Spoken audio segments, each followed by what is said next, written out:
കുത്തിവയ്പ്പെടുത്ത യുവതി ചികിത്സയിലിരിക്കെ മരിച്ചു. തിരുവനന്തപുരം മലയൻകീഴ് സ്വദേശി കൃഷ്ണയാണ് മരിച്ചത്. 6 ദിവസമായി തിരുവനന്തപുരം മെഡിക്കൽ കോളേജിൽ തീവ്ര പരിചരണ വിഭാഗത്തിലായിരുന്നു. MG പ്രതീഷ് വിവരങ്ങളുമായി ചേരുന്നു തിരുവനന്തപുരത്ത് നിന്ന്. Pratheesh, good morning. വിശദാംശങ്ങൾ.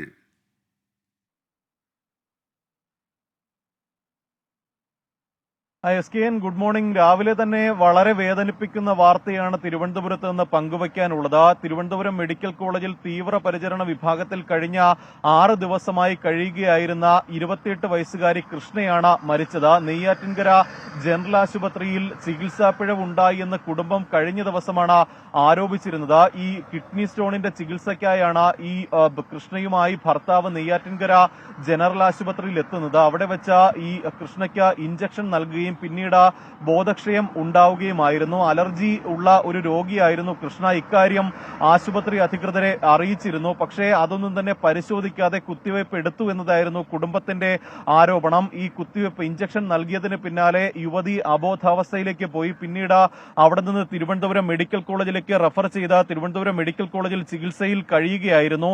ഇന്ന് രാവിലെയോടുകൂടിയാണ് യുവതിയുടെ മരണം സ്ഥിരീകരിച്ചത്. ഈ അബോധാവസ്ഥയിലായ ശേഷം പിന്നീട് ഈ യുവതി റിക്കവർ ആയിരുന്നില്ല.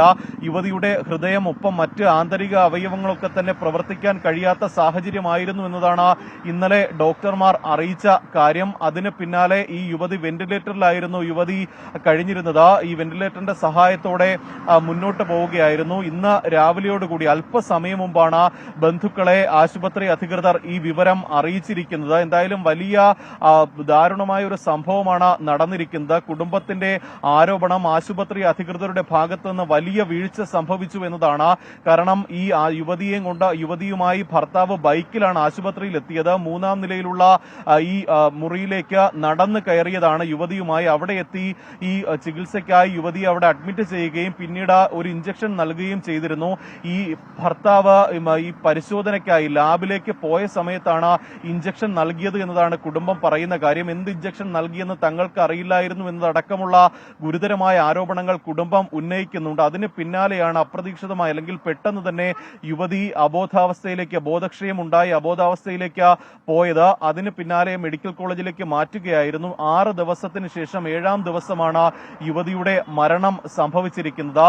ഈ ഹൃദയസ്തംഭനം എന്ന് രേഖപ്പെടുത്തി റഫറൻസോട് കൂടിയാണ് ജനറൽ ആശുപത്രിയിൽ നിന്ന് തിരുവനന്തപുരം മെഡിക്കൽ കോളേജിലേക്ക് യുവതിയെ റഫർ ചെയ്തത്. അതിന് പിന്നാലെയാണ് ഇപ്പോൾ യുവതിയുടെ മരണം സംഭവിച്ചിരിക്കുന്നത്. പക്ഷേ ഈ ആരോപണം അല്ലെങ്കിൽ കുടുംബത്തിന്റെ ആരോപണം പുറത്തു വന്നതിന് പിന്നാലെ ഇത് പൂർണ്ണമായും നിഷേധിക്കുന്ന ഒരു സമീപനം അല്ലെങ്കിൽ ഒരു നിലപാടാണ് ആശുപത്രി അധികൃതരുടെ ഭാഗത്ത് നിന്ന് ഉണ്ടായത്. യുവതിക്ക് കൃത്യമായ ചികിത്സ നൽകിയിരുന്നു. ഉദര സംബന്ധമായ അസുഖങ്ങൾക്ക് നൽകുന്ന ഇഞ്ചക്ഷൻ മാത്രമാണ് നൽകിയത്. മറ്റ് മരുന്നുകൾ ഒന്നും തന്നെ നൽകിയിരുന്നില്ല.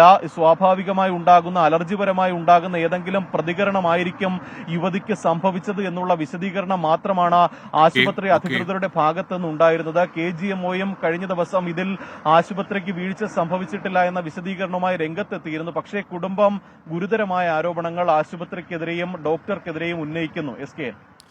MG പ്രതീഷാണ് വിവരങ്ങൾ നൽകിയത്. സങ്കടകരമായ വാർത്തയാണ്.